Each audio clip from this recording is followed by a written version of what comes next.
Chapter 5 is all about number theory.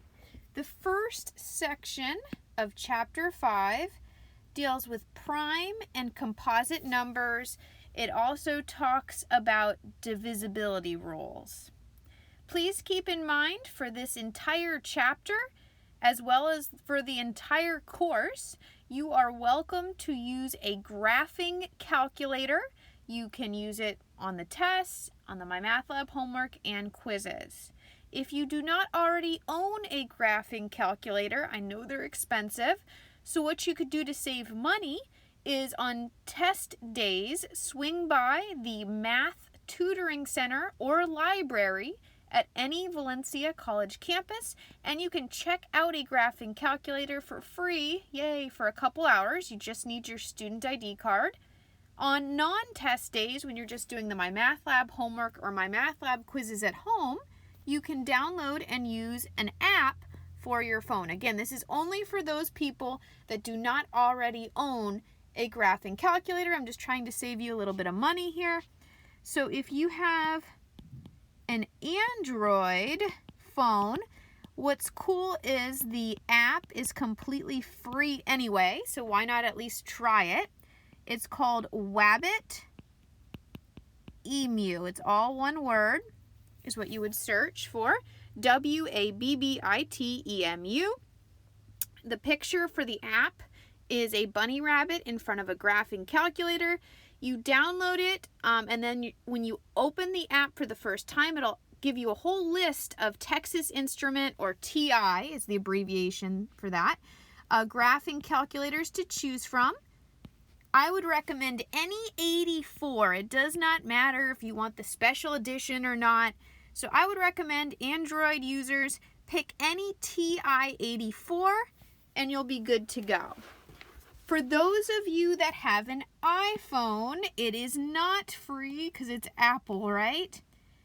However, it's going to save you a lot of money to download this app rather than buy a whole graphing calculator.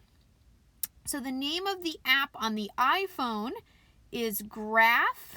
It's misspelled. It's spelled with the letter F, capital N, Calc 83. It's all one word, no spaces. So Graph, capital N, Calc 83. It is the Texas Instrument 83. That's okay. The 83 and the 84, all the buttons are in the same spots. So Graph and Calc 83. The price keeps changing. The last time I checked, it was $5.99, which is still a lot cheaper than an actual graphing calculator.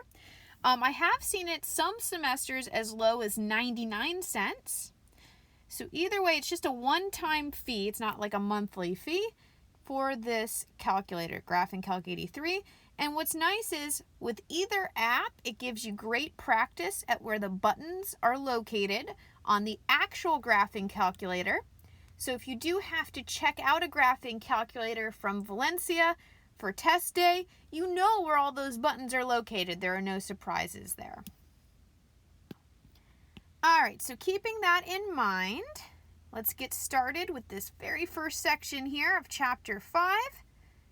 So to begin, they're going to want you to be familiar with what are called the natural numbers. The natural numbers are the numbers 1, 2, 3, 4, 5, etc. So that little ellipse, that 3 dots, just means continue that pattern forever. So as you can see, these are the counting numbers, starting with the number 1. I'll put #*S to abbreviate numbers. The way that I remember natural numbers are these are all the positive, so their sign is positive. Positive, I call them non-decimal numbers. What do I mean by non-decimal? I mean that it's 0.0. There's nothing after the decimal point other than 0.0. So like the number 1 is 1.0, 2 is 2.0, 3 is 3.0. That's what I mean by non-decimal.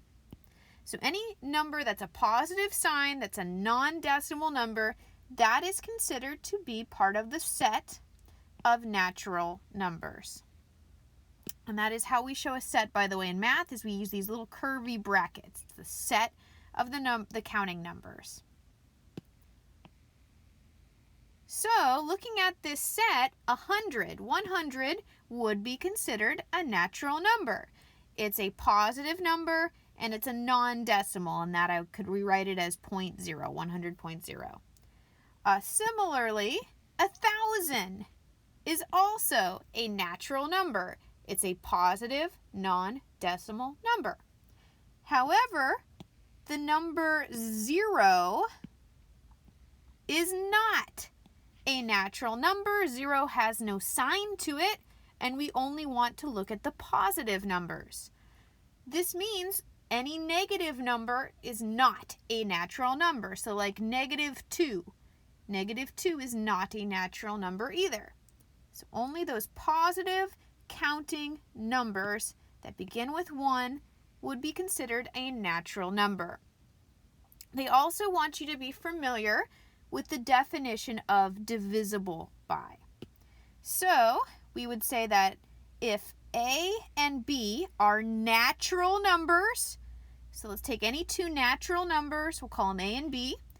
We would say that A is divisible by B if the operation of dividing A by B leaves a remainder of 0. This is the same as saying that B is a divisor of A, or you could even say that B divides A. So many different ways to say is divisible by. The notation is just one straight line, one bar. So I would read this notation that I'm circling here as B divides A. When I see that one bar, B divides A. So what is that going to look like if you are going to use your calculator? Well, if you're checking a number to see if it's divisible by another number, your answer on the calculator is going to be a whole number. It's not going to be a decimal. By having a whole number, a non-decimal as your answer, that means your remainder is 0. So that number is divisible by the other number. So let's say, for example, let's try an example on the calculator just to show you what I mean. I could say that 874 is divisible by 2 because, let me bring up my graphing calculator. When I try it on the calculator, I type in 874 divided by 2, enter on the bottom right for equals. The answer is a whole number. It's just 437. It's not 437 point something other than 0. So as long as you don't have a decimal showing, that's how we know for sure, hey, this number is divisible by 2. So it's divisible by 2. So using the notation for that, since I was able to divide 2 into 874, I would write it like this. I would say 2 divides into 874. If you wanted to use that one bar, single bar for divides into, or you could say that 2 is a divisor of 874. Because when we took 874 and we divided it by 2, we got a nice whole number, a non-decimal out. So 874 was divisible by 2. So what's to follow here on this slide are these are the official divisibility rules. If you wanted to check longhand without using a calculator to see if any number in the world is divisible by numbers 2 through 12, excluding 7 and 11, because the divisibility rules are just so complicated for 7 and 11 that the textbook doesn't even bother to discuss them. You might as well use a calculator for those. So as we're going through all the other numbers though, the number 12 will be on the next slide, by the way. It's up to you, honestly, for the duration of this course, for this chapter. If you just want to use the calculator and ignore these divisibility rules, that's fine, go for it. Or maybe you want to just memorize just the easier rules and then use the calculator to check the other numbers, that's fine as well.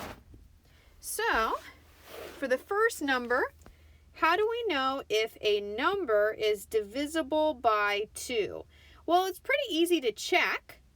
Simply, if the last digit of that number is a 0, 2, 4, 6, or 8. So in other words, if your number is an even number, you know right away it's divisible by 2. So just coming up with some examples here in the side box of that first row. As we just saw, 874 is divisible by 2. We saw how you could check that it's divisible by 2 on the calculator a few minutes ago. But if you wanted to avoid using the calculator and just memorize this simple rule, because 874 ends with a 4, it's an even number. And because it's an even number, you now know automatically, no calculator required, it is divisible by 2. Let's come up with another one. What if we had a bigger number? What if we had 513,606? Again, the 2 divisibility rule is pretty easy. I just look at the last digit. It's a 6, so this is another even number.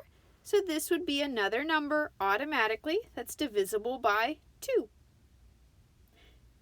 So any even number they give you, you know without even needing a calculator, divisible by 2. And we're going to use this information a little bit later in this section, by the way. So we are building into some more complicated examples. The next divisibility rule is for 3. How do we know if a number, any number they throw at us, no matter how big or small, how do we know if it's divisible by 3? Well, again, you could use the calculator. Just type the number, divide by 3, see if you get a whole number. That's one way. Or the official rule, if you don't want to use a calculator, is to add all the digits of the number. And if that sum of the digits is divisible by 3, then the entire number is divisible by 3. What do I mean by that? So let's take, for example, the number 813. 813. So if I wanted to check without using a calculator if that is divisible by 3, it says to take the sum, meaning add all the digits. So I'm going to add the 8 plus the 1 plus the 3. So 8 plus 1 would be 9, plus 3 is 12. So the sum of the digits is 12. Because the sum 12 is divisible by 3, 12 divided by 3 is obviously 4, a nice whole number. So because the sum is divisible by 3, sum of the digits, that means the entire number, 813, yay, is divisible by 3. Let's try another one.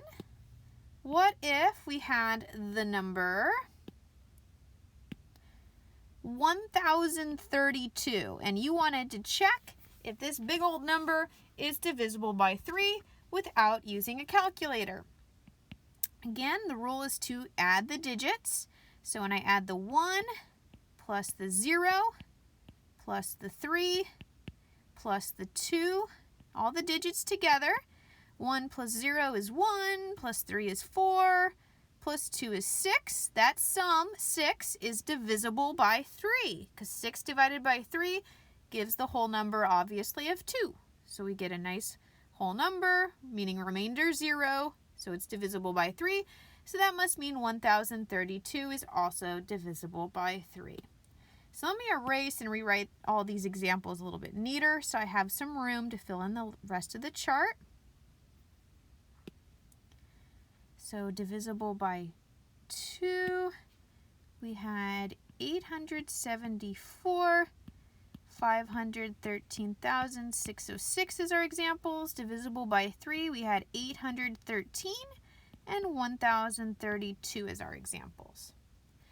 Next one to check is 4. So the divisibility rule for the number 4 is if the last 2 digits form a number divisible by 4. So it does not say sum anymore. Sum of the digits, I'm not adding the digits anymore like I did for the 3 divisibility rule. I'm just looking at the last two digits, the number they form when I put those digits together.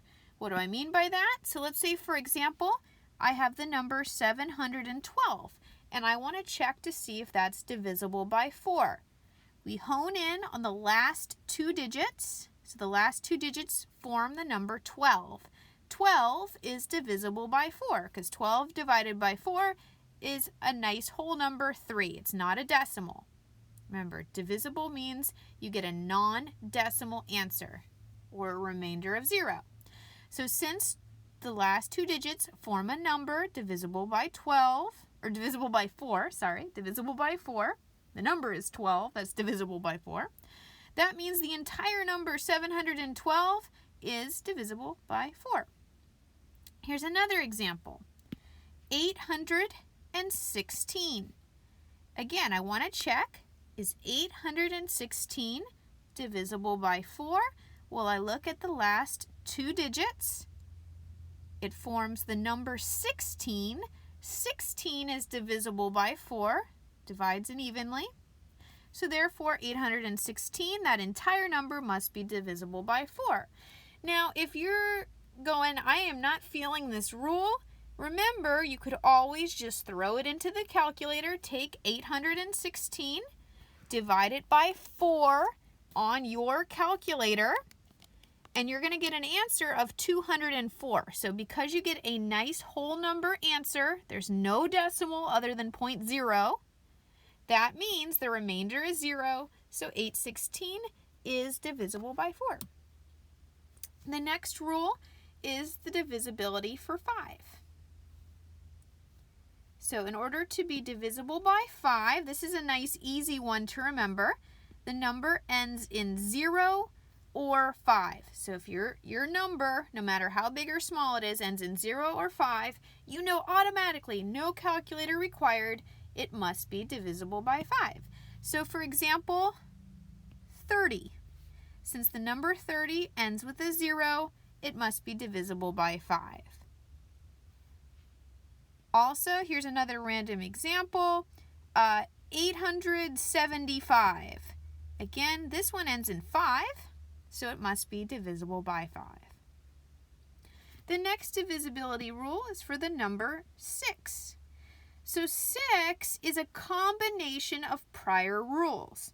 So you know a number is divisible by 6 if it passes the tests and is divisible by both 2 and 3.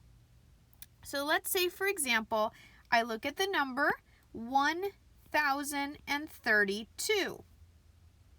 So first we have to check, is it divisible by 2? Well, as long as it's an even number, and it is, it's divisible by 2. So I'm going to write divided by 2, check. In other words, divisible by 2. Now here's the slightly more involved rule. Is it also divisible by 3? Well, the rule for 3 says to add all the digits together, and if that sum is divisible by 3, the entire number is divisible by 3. So when I add these together, 1 plus 0 plus 3 plus 2, 1 plus 0 plus 3 plus 2 is 6. So that sum 6, yep, 6 is divisible by 3. Check. So because the number 1032 is divisible by 2 and divisible by 3, I'll just put divide by 3 here, check. We can already conclude it must also be divisible by 6. Let's try another one of these. Since this one's a little bit trickier, it's a combination rule one. Another example of a number divisible by 6 would be 78. Let's see why. So 78, so first, again, we got to check, is it divisible by 2? Well, 78 is an even number. So yes, because it's an even number, it ends with 8, it must be divisible by 2. All right, here's the harder rule. Is it also divisible by 3? So we got to take the sum, add the digits together. So 78, 7 plus 8 is 15. That sum, 15, is divisible by 3. 15 divided by 3 gives us a whole number, no remainder, of 5. So therefore, it must also be divisible by 3. So because the number 78 is divisible by both 2 and 3, it must also be divisible by 6. Let me go ahead and erase a little bit here because it's starting to look really messy. And I'm going to rewrite these examples a little bit nicer. So we said for 6, our examples were 1032 and 78, or two numbers that are divisible by 6. The next rule up is 8. Remember, we're not covering the divisibility rule for 7 because it's so complicated. You might as well either divide longhand or on a calculator for that one anyway. So for 8, the last 3 digits form a number that is divisible by 8. That's how we can tell if the number itself is divisible by 8. So for example, 3064. If I'm asking myself if 3064 is divisible by 8, we just look at the last 3 digits. I don't add them together. I just look at the number they form. So the number the last 3 digits form is 64 because I have 064. And 64 is divisible by 8 because 64 divides by 8 to give me a nice whole number of 8 again. I get a non-decimal, meaning no remainder, remainder 0. So therefore, 3064, the entire number, must be divisible by 8. Let's try another one. This is a harder divisibility rule, I think, the 8 one. So 4120. If I wanted to check without a calculator, again, we just look at the last 3 digits is how the rule goes. The last 3 digits are 120. 120 is divisible by 8 because it gives us 15, a nice whole number. So therefore, the entire number 4120 must also be divisible by 8.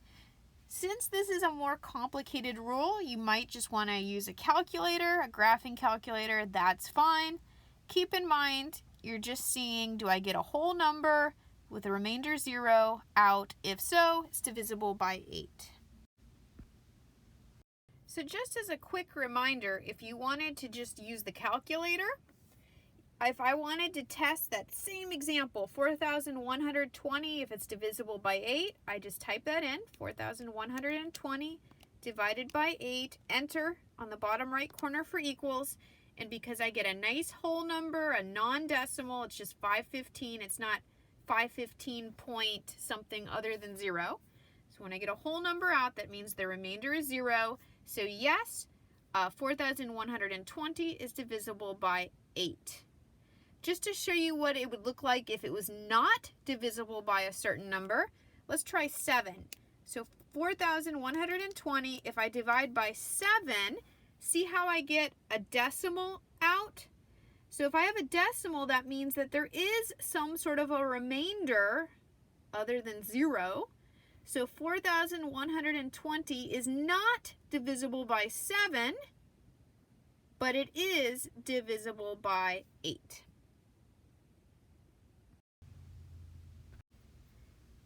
All right, so then the divisibility rule for 9 is next. 9 is kind of like 3's divisibility rule, where we have to add all the digits together. So a number is divisible by 9 if the sum of all the digits of that number is also divisible by 9. So for example, 954, if I wanted to check if 954 is divisible by 9, I add the digits together, so 9 plus 5 plus 4 would give me 18. That sum, 18, is divisible by 9. I get a nice whole number out. 18 divided by 9 is just, of course, 2. So because the sum is divisible by 9, that must mean the entire number 954 is also divisible by 9. And then next up is the divisibility rule for 10. 10 is an easy one, I think. Just look at the last digit. If the last digit is 0, then the number is divisible by 10. So 100. Last digit 0, so it must be divisible by 10. 500. Again, last digit is 0, so it must be divisible by 10. Now, when we go to the next slide here in a second, the only rule to talk about left is 12. As you're coming up with your own game plan of if you want to remember any of these divisibility rules or if you just want to use the calculator, for me personally, I memorized the divisibility rules for 2, 5, and 10 at the very least, because those are just so easy and that saves you at least a few button clicks. So I can look at a number and tell right away if it's divisible by 2, if it's an even number, if it's divisible by 5, if it ends in 0 or 5, and if it's divisible by 10, it ends in 0. And then if you wanted to check the other numbers in the calculator, that's fine. But at the very least, you might want to just kind of memorize the divisibility rules for 2, 5, 10, maybe 3. That one's not too bad either. So the last divisibility rule that they mention in our textbook, our ebook that you can access through my math lab, is the divisibility rule for 12. And a number is divisible by 12 if it's divisible by both 3 and 4. So if you're not going to use the calculator, you do need to be familiar with the divisibility rules for 3 and 4. So let me refresh your memory. For example, 600 is divisible by 12. It's divisible by 3 because the rule for 3 was if the sum of the digits is divisible by 3, the entire number is as well. So if I add the numbers, the digits in 600 together, 6 plus 0 is 6. That sum is divisible by 3. I get a whole number out, no remainder. So check, 600 is divisible by 3. The rule for 4 was we look at the last 2 digits, and if the last 2 digits form a number divisible by 4, then the entire number is divisible by 4. So I have 0, 0. 0 is divisible by 4, because 0 divided by 4 is just 0 again. So check, this number is also divisible by 4. So because 600 passes the tests to be divisible by both 3 and 4, it must also be divisible by 12. Let's try another example. Let's try 108. 108.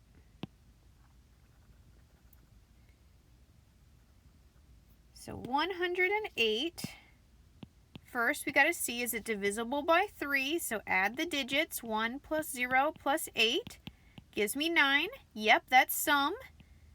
9 is divisible by 3. Check. So it must be that 108 is also divisible by 3. Now the test to see if it's divisible by 4. Look at the last 2 digits. The last 2 digits, 0, 8, forms the number 8. 8 is divisible by 4. It gives us 0 remainder because it's just 2. So the last 2 digits form a number divisible by 4. So the entire number 108 is also divisible by 4. So yes, 108 must be divisible by 12 because it is divisible by both 3 and 4. So keeping all these rules in mind, or using the calculator, whatever you prefer, let's take a look at example 1. And these are just true or false questions. So looking at A to start, A says, for example 1, is the following statement true or false? So A, 4, remember the bar means divides into, so 4 divides into 3,754,086. So we're dividing into. All right, so we need to know the divisibility rule for 4. As we just mentioned a few minutes ago, the divisibility rule for 4 says look at just the last 2 digits. So the last 2 digits are 86. If the last 2 digits form a number divisible by 4, then the entire number is also divisible by 4. So if I do 86 divided by 4, it comes out to be a decimal. So 86 divided by 4 is 21.5. So because it's a decimal, that means there is a remainder. So doesn't work. 86 is not divisible by 4. So the entire number, 3,754,086, is not divisible by 4. Or just type that whole big old number, divide by 4 into the calculator. You're going to get some sort of a decimal out. Either way you do it, longhand, calculator way, there is a remainder because there's a decimal. So this is false. So final answer for A is false. All right, now looking at B. True or false that 9 divides into 4,119,706,413. Could they have given us a larger number?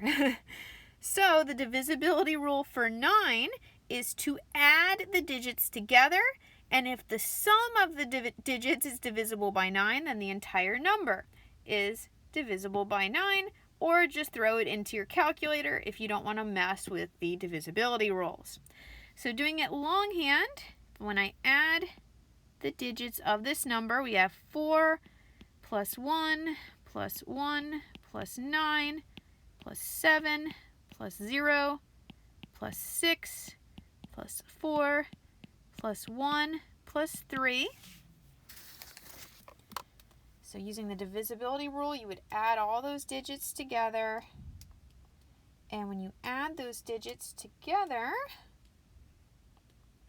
we get 36. Whoa, there we go.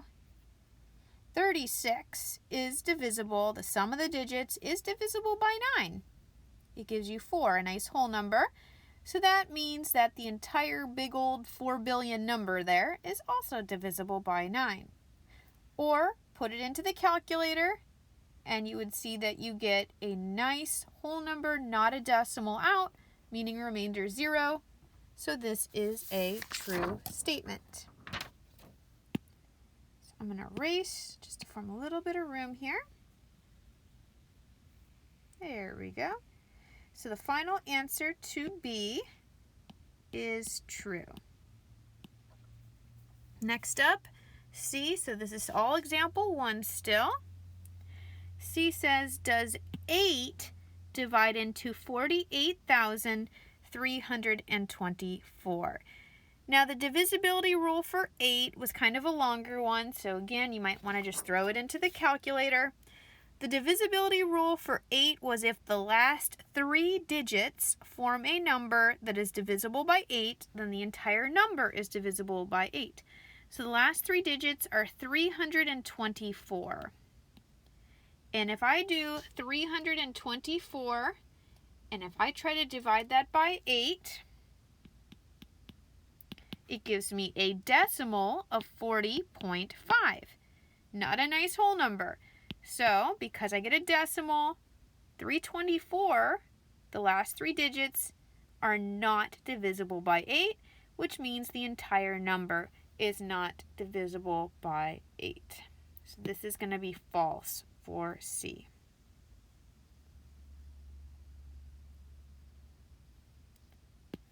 So I'm going to write false.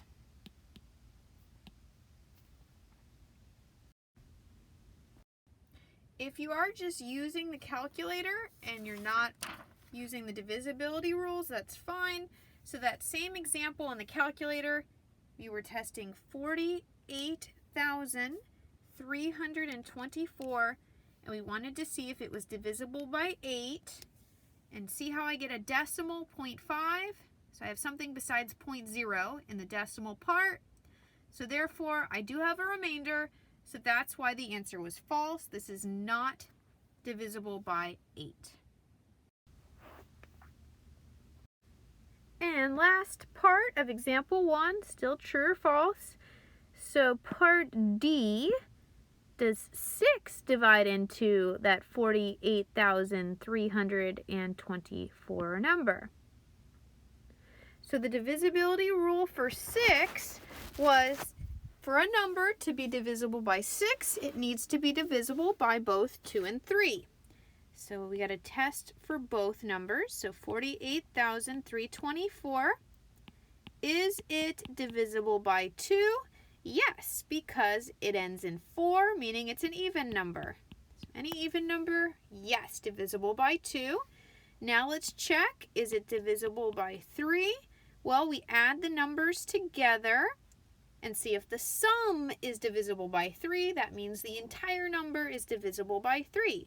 So 4 plus 8 plus 3 plus 2 plus 4.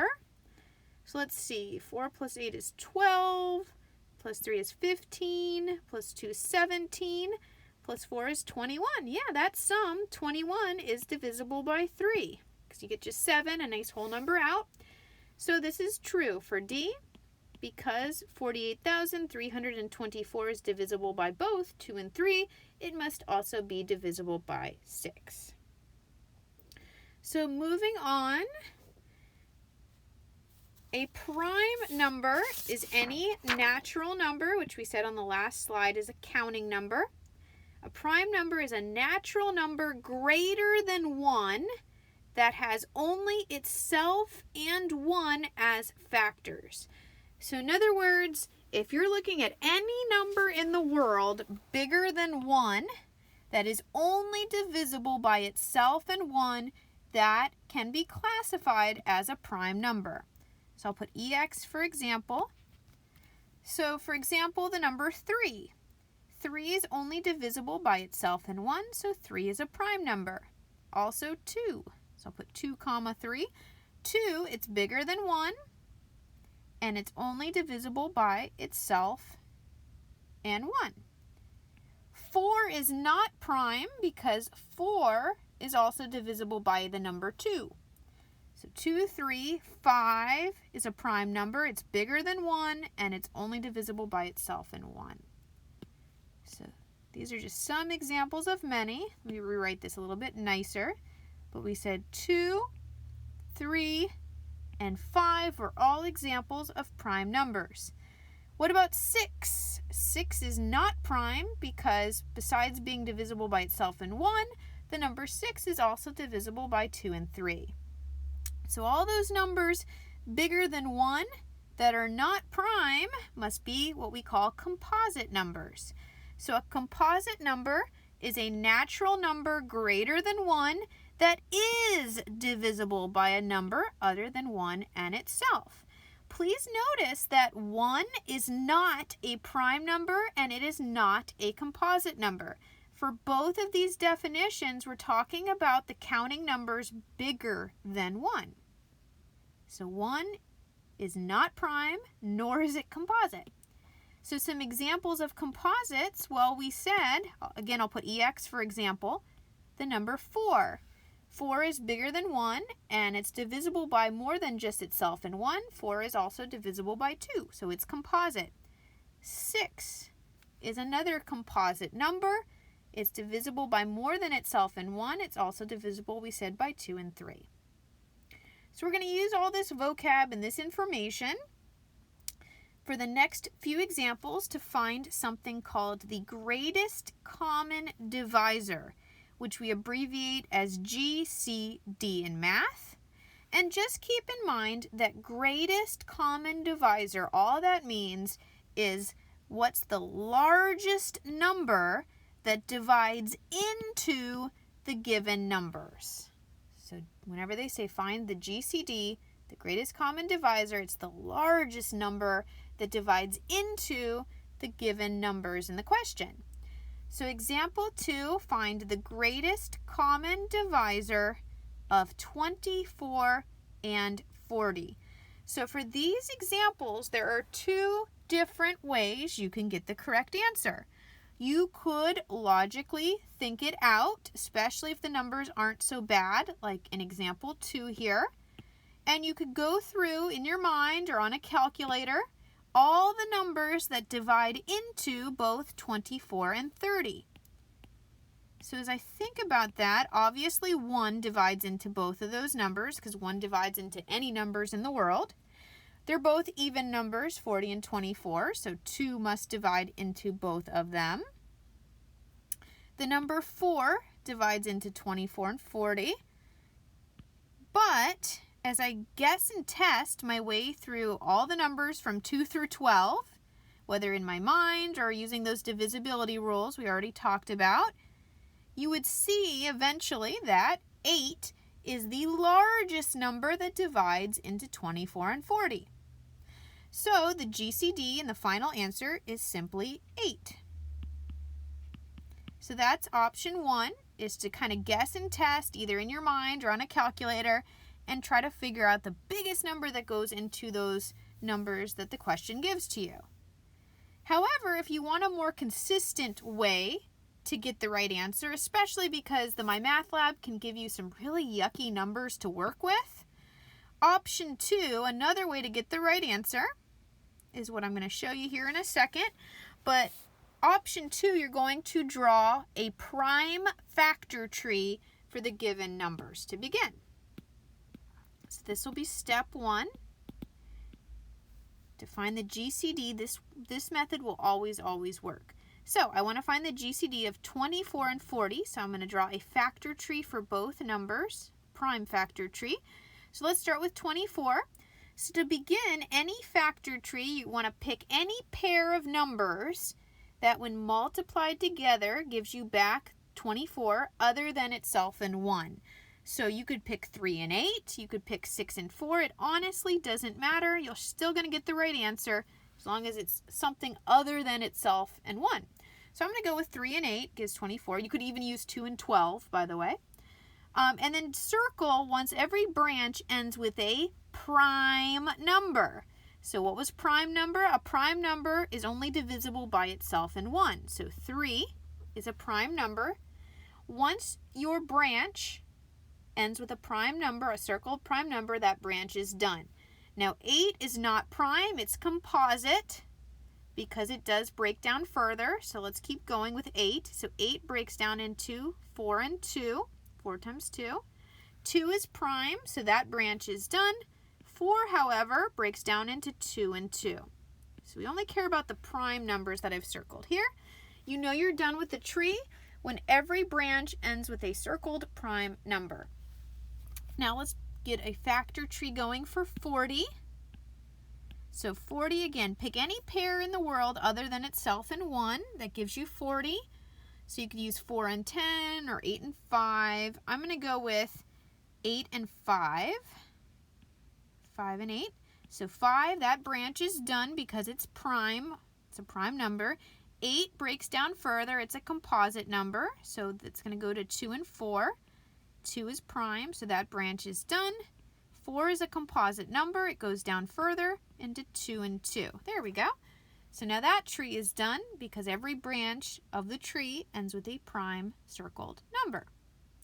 Once you have your prime factor trees done, step 2, you're going to rewrite those numbers using only the circled prime numbers. Is all we care about. So here's step 2. So 24, remember factor just means multiplication.